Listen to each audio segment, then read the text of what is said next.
Hi friends, Yami's വ്ലോഗിലേക്ക് എല്ലാവർക്കും സ്വാഗതം. എല്ലാവർക്കും സുഖമാണല്ലോ.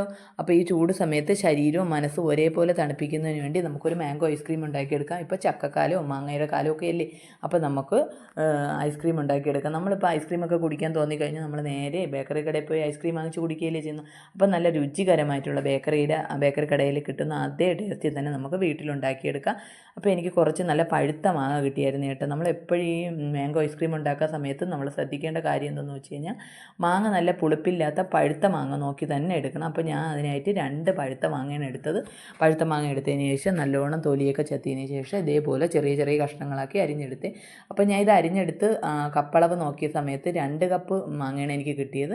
അതിനുശേഷം ഞാനൊരു മിക്സിയുടെ ജാറെടുത്ത് അതിലേക്ക് മാങ്ങ ഇട്ടതിന് ശേഷം ഒരു 1/4 കപ്പ് പാലിൽ കൂടുതൽ ഞാൻ അതിലൊഴിച്ചായിരുന്നു. നമ്മൾ മാങ്ങ എടുക്കുന്നതിൻ്റെ അതേ അളവിനാണ് നമ്മൾ പാലൊഴിക്കുന്നത്. ഇപ്പോൾ ഇത് ഞാൻ 1/4 കപ്പിൽ കൂടുതൽ പാലൊഴിച്ചായിരുന്നു.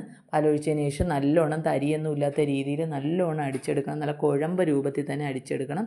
അതിനുശേഷം നമ്മളൊരു പാത്രം എടുത്ത് അടുപ്പിലേക്ക് വെച്ച് ഗ്യാസ് സ്റ്റവ് ഓണാക്കിയതിന് ശേഷം ഈ മാങ്ങയുടെ പൾപ്പ് അതിലോട്ട് ഒഴിക്കണം കേട്ടോ. ഒഴിച്ചതിന് ശേഷം ചെറിയ തീയിലിട്ട് തന്നെ നമ്മൾ ഇതേപോലെ കുറുക്കിയെടുക്കണം.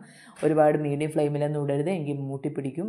അതേസമയം ഇത് കുറുകിക്കൊണ്ടിരിക്കുന്ന സമയത്ത് തന്നെ നമുക്ക് ഇതിന് മധുരം ബാലൻസ് ചെയ്യുന്നതിന് വേണ്ടി 2 ടേബിൾ സ്പൂൺ പഞ്ചസാരയും കൂടെ ഇതിലോട്ട് ചേർക്കാം. ചേർത്തതിന് ശേഷം നമ്മൾ കൈയെടുക്കാതെ തന്നെ ചെറിയ തീയിലിട്ട് കുറുകിയെടുക്കണം. അല്ലെന്നുണ്ടെങ്കിൽ പെട്ടെന്ന് മൂട്ടിപ്പിടിക്കും. പഞ്ചസാരയൊക്കെ ഇട്ട് കഴിഞ്ഞാൽ നമ്മൾ ഇളക്കാതിരുന്ന് കഴിഞ്ഞാൽ പെട്ടെന്ന് തന്നെ മൂട്ടിപ്പിടിച്ച് കരിഞ്ഞു പോവുകയും ചെയ്യും. അതുകൊണ്ടാണ് ഒരു കുറുകി വരുന്ന രീതിയിൽ, എന്ന് വെച്ചാൽ ഒരുപാട് കുറുകി വരേണ്ട ആവശ്യമില്ല, എന്നാലും ഒരു ചെറിയ രീതിയിൽ കുറുകി വരുന്നത് വരെ നമ്മൾ ഇതേപോലെ ഒന്ന് ഇളക്കിയെടുക്കണം. ഇതേ പരുവത്തിൽ വരുന്നത് വരെ നമ്മളൊന്ന് ഇളക്കിയെടുക്കണം. ഇളക്കിയെടുത്തതിന് ശേഷം നമ്മൾ ചൂടാറാൻ വയ്ക്കണം. എപ്പോഴും നല്ലോണം ചൂടാറിയതിന് ശേഷം മാത്രമേ നമ്മളത് മിക്സിയുടെ ജാറിലോട്ട് ഒഴിക്കാൻ പാടുള്ളൂ. നല്ലോണം ഒന്ന് ചൂടാറി വരണം. അതിന് ശേഷം നമ്മളൊരു മിക്സിയുടെ ജാർ എടുക്കുക. മിക്സിയുടെ ജാർ എടുത്തതിന് ശേഷം നമ്മൾ ഫ്രഷ് ക്രീമോ അല്ലെങ്കിൽ വിപ്പിംഗ് ക്രീമോ ഒഴിക്കാം. ഇത് രണ്ടും ഇല്ലെങ്കിലും കുഴപ്പമില്ല. നമുക്ക് ഇതിപ്പോൾ എൻ്റെ കയ്യിലുണ്ടായിരുന്നത് കൊണ്ടാണ് ഞാൻ വിപ്പിംഗ് ക്രീം ഒരു 1/4 കപ്പ് വിപ്പിംഗ് ക്രീം ഇതിലോട്ട് ഒഴിച്ച് അതിന് ശേഷം നമ്മൾ മാങ്ങയുടെ പൾപ്പുണ്ടല്ലോ അതും കൂടെ അതിലോട്ട് ഒഴിക്കും കേട്ടോ. അതിലോട്ട് ഒഴിച്ചതിന് ശേഷം ഒരു ഐസ്ക്രീമിൻ്റെ ടേസ്റ്റൊക്കെ കിട്ടുന്നതിന് വേണ്ടി നമ്മളൊരു 1/4 ടീസ്പൂൺ വാനില എസൻസ് കൂടെ അതിലോട്ട് ഒഴിച്ച് കേട്ടോ. ഒഴിച്ചതിന് ശേഷം നമ്മൾ കണ്ടൻസ്ഡ് മിൽക്ക് ഒരു 1/4 കപ്പ് കണ്ടൻസ്ഡ് മിൽക്ക് കൂടെ അതിലോട്ട് ഒഴിക്കും.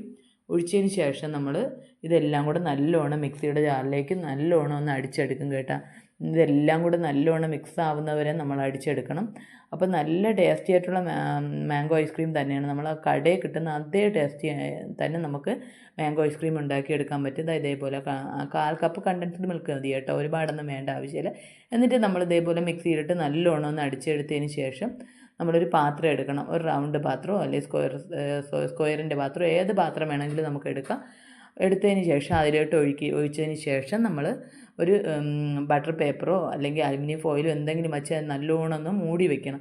മൂടി വെച്ച് ഒന്ന് അതിന് പാത്രത്തിലൊന്ന് റബ്ബറോ അതിൻ്റെ പുറത്ത് എന്തെങ്കിലും ഒന്ന് ഇട്ട് കൊടുത്തതിന് ശേഷം നമ്മൾ ഫ്രീസറിൽ തന്നെ വയ്ക്കണം. ഫ്രീസറിൽ തന്നെ വെച്ച് ഒരു 6-7 മണിക്കൂർ നമ്മൾ നല്ലോണം സെറ്റ് ആവുന്നതിന് വരെ നമ്മൾ ഫ്രീസറിൽ നല്ലോണം വയ്ക്കണം. വച്ചതിന് ശേഷം അതേപോലെ തന്നെ എടുത്ത് നല്ലോണം കട്ടയാകുമ്പോൾ നമ്മൾ ഒന്നുകൂടി മിക്സിയിലിട്ട് നല്ലോണം ഒന്ന് അടിച്ചെടുക്കണം. അതിനുശേഷം നമ്മൾ വീണ്ടും ഫ്രീസറിലത്തേക്ക് വയ്ക്കണം. വച്ചതിന് ശേഷം നമ്മളൊരു 6-7 മണിക്കൂർ കഴിയുമ്പോൾ വീണ്ടും എടുത്തു കഴിഞ്ഞാൽ നമ്മളെ സൂപ്പർ ടേസ്റ്റി ആയിട്ടുള്ള ഐസ്ക്രീം നമുക്ക് കിട്ടും. നമ്മൾ കടയിലുണ്ടാക്കി നമ്മൾ സ്കൂപ്പ് ചെയ്തെടുക്കൂലേ, നമ്മൾ കടയിൽ നിന്നൊക്കെ വാങ്ങിക്കുമ്പോൾ അതേപോലെ നമുക്ക് സ്കൂപ്പ് ചെയ്തെടുക്കാനും പറ്റും. നല്ല സൂപ്പർ ടേസ്റ്റി ആയിട്ടുള്ള ഐസ്ക്രീം തയ്യാറായിട്ടുണ്ട്. ഇതേപോലെ ഇരിക്കുന്നു.